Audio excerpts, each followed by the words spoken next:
Alright, hello there, welcome to the Creative Diet once more, and I'm the Apex Mind. Today I'm going to be showing you how to export files in Coreldraw to make them compatible with Photoshop. Alright, I'm going to be showing you how to save your documents in Coreldraw in such a way that it will be possible for you to open them in Photoshop. And so to achieve this, we're going to be using something called the Object Manager panel.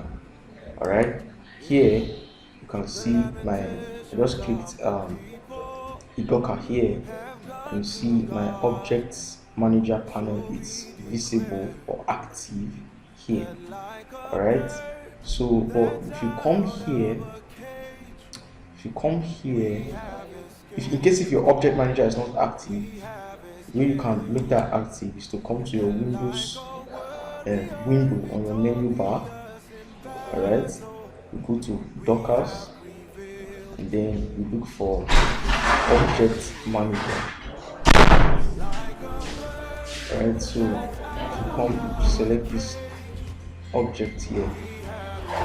So if I uncheck that,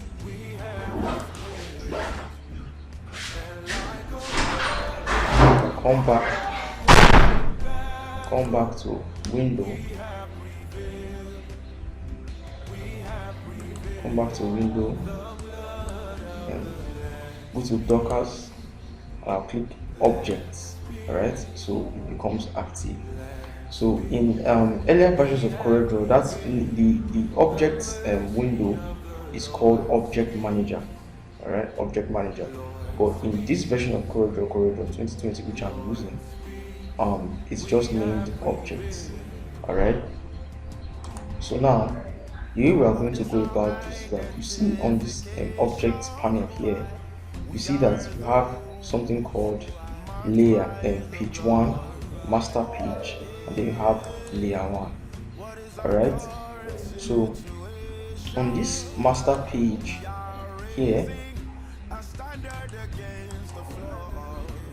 you can see that the guides, although the guides are not visible though, but the guides are locked. Alright, the guides here are not visible because I have not yet applied any guides to the page.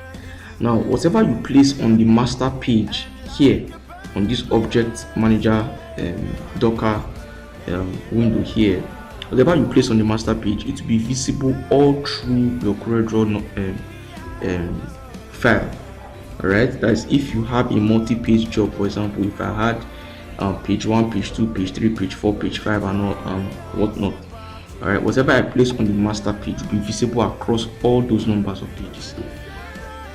Alright, so but now I'm just going to be working on this layer. I've already created a text layer before, where I basically grouped all the text on this design into the names of the guests. I basically put them together into one group and place them in layer 1. Alright, and if I should turn off this icon here, you see what will happen. All those text that are in that group become invisible. I just deactivated them, so I know all the texts that are visible in this Coreldraw design. Alright, I know all the layers that all the texts that are in this group. By turning on the eye back on, you see that all these texts will become visible again. So just the way Photoshop is, this Photoshop has the same feature too. Alright, I'm just trying to show us that Coreldraw also has that same feature. So if I turn off this eye, you see all the text become deactivated. If I turn on the eye, you see it's activated once more. Alright, so just to be certain, so now I know the layers that I need to put back on. So let me put this, I'm going to take this and move it into my text layer. So I just did that.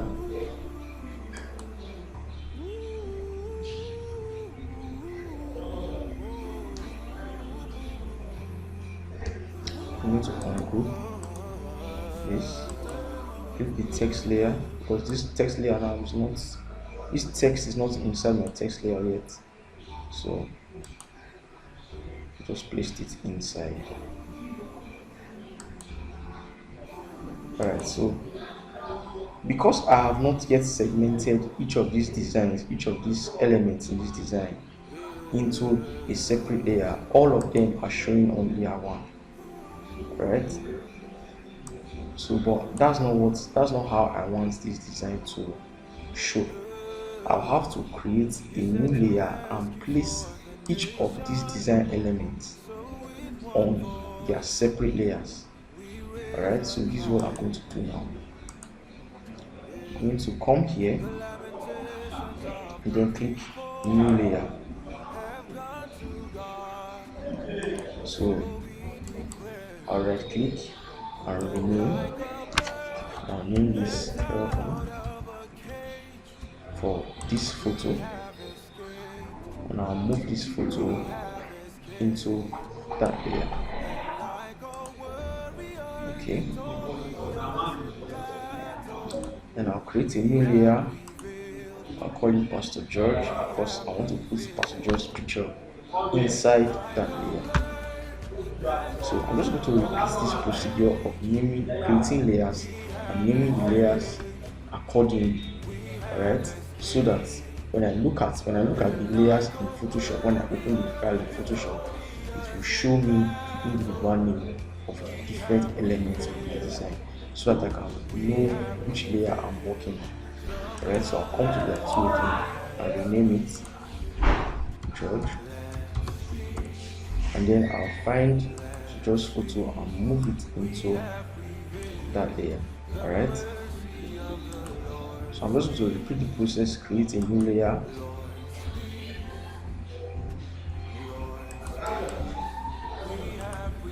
and then name it Carissa, and then move Carissa's photo into Carissa layer.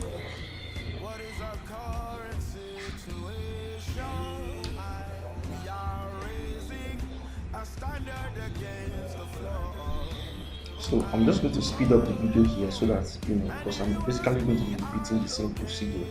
Alright, I'll speed up the video here so that you can go ahead and finish this up so that you can open it in Photoshop and see how it looks.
All right then.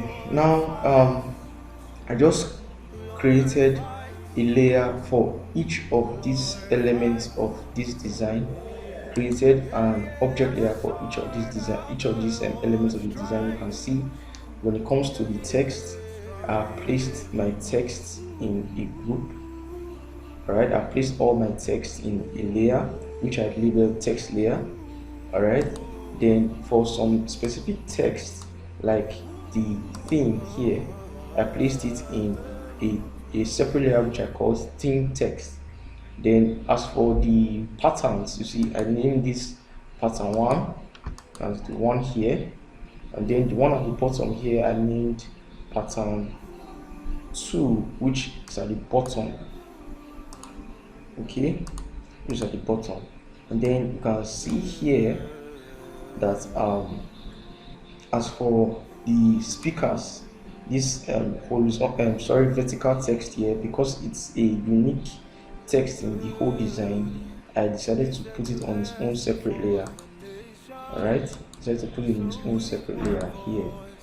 Okay, and also for the panelists, because they have a different color and a different format from the rest text, so I put it in its own layer, while the other texts that have same format or similar arrangement or similar font nature, I put them in their own layer on the object manager panel. Alright, the logo too is also on its own layer here, and every other separate element, put them in their own layers. Alright, so now let's export this to Photoshop, and the way we do that is I'll come to file, I'll come to export, not save, that's a common mistake, not save. You go to export, and then when you come to export, allow the export window to load, and then when it loads up, I'm going to come, instead of exporting as a JPEG, I'm going to come here and select PSD, it will be Photoshop. Now click that, and when I click that,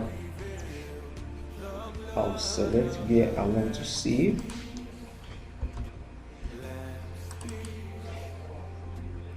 Alright,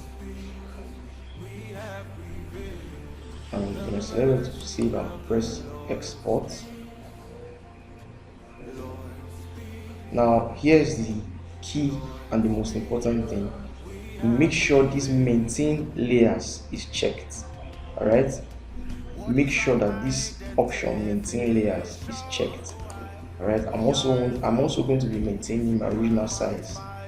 All right, so that's why I left original size unchecked too. I left it checked rather. So but make sure that your maintain layers is active. All right, so I'll click OK.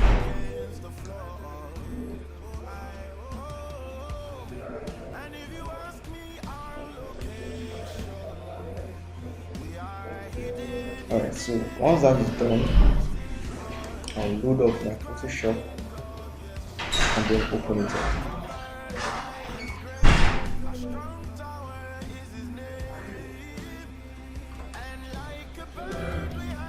Alright, so now my Photoshop is open, and I'm going to open up and test and see how my Coreldraw exported Photoshop file will look like in Photoshop.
Alright, so now you see that each layer has been exported just the way we expected it to.